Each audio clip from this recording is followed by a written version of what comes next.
Doctor Mahesh Kumar Kamble यांचा रुग्णालयातून discharge, डॉक्टरांचा सत्कार करून मानले आभार। परमशेट्टी मल्टी स्पेशालिटी हॉस्पिटलमधून आज डॉक्टर महेश कुमार कांबळे यांना यशस्वी उपचारानंतर डिस्चार्ज देण्यात आला। उपचार काळात दिलेल्या उत्कृष्ट वैद्यकीय सेवेबद्दल त्यांनी हॉस्पिटलचे प्रमुख डॉक्टर विनोद परमशेट्टी तसेच दयानंद नाईक यांचा सत्कार करून मनापासून आभार व्यक्त केले। डॉक्टर कांबळे यांनी सांगितले की डॉक्टर व वैद्यकीय कर्मचाऱ्यांनी वेळोवेळी योग्य उपचार व मानसिक आधार दिल्यामुळेच ते लवकर बरे होऊ शकले। यावेळी त्यांनी संपूर्ण हॉस्पिटल प्रशासनाचेही कौतुक केले। याप्रसंगी उपस्थितांनी डॉक्टर कांबळे यांच्या उत्तम प्रकृतीसाठी शुभेच्छा दिल्या। रुग्णांप्रती समर्पित सेवा व तत्परतेमुळे परमशेट्टी हॉस्पिटलने पुन्हा एकदा आपली विश्वासार्हता सिद्ध केली असल्याची भावना यावेळी व्यक्त करण्यात आली।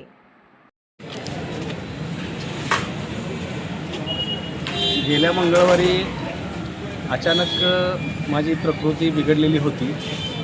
याचं कारण असं की शुगर 500च्या आसपास होती, शुगर वाढलेली होती।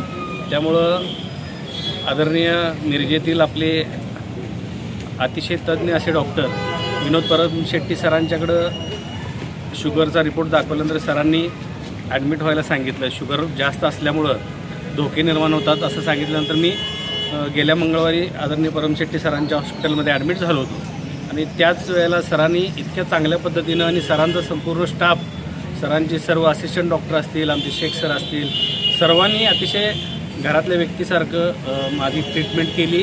मला व्यवस्थित शुगर माझी लेवलला आणली। त्यामध्येच मला एक छोटीशी चरबीची गाठ उठलेली होती।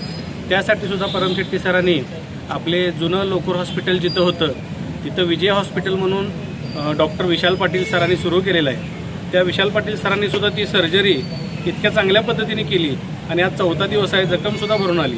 त्यामुळं मी आदरणीय परमशेट्टी सरांचा, डॉक्टर विशाल पाटील सरांचा, शेख सरांचा आणि दयानंद नाईक सरांचा अशा आणि त्यांच्या सर्व स्टाफचा, परमशेट्टी हॉस्पिटलमधील सर्व नर्सेस स्टाफ असेल, ब्रदर्स असतील आणि इतर सर्व स्टाफचा मी पूर्णतः आभारी आहे। आणि तुमच्या सर्वांच्यामुळं आणि माझ्या हितचिंतकांच्या मित्रपरिवाराच्या सर्वांच्या आशीर्वादामुळे मी आज बरा झालो आहे आणि मी आज घरी जातो।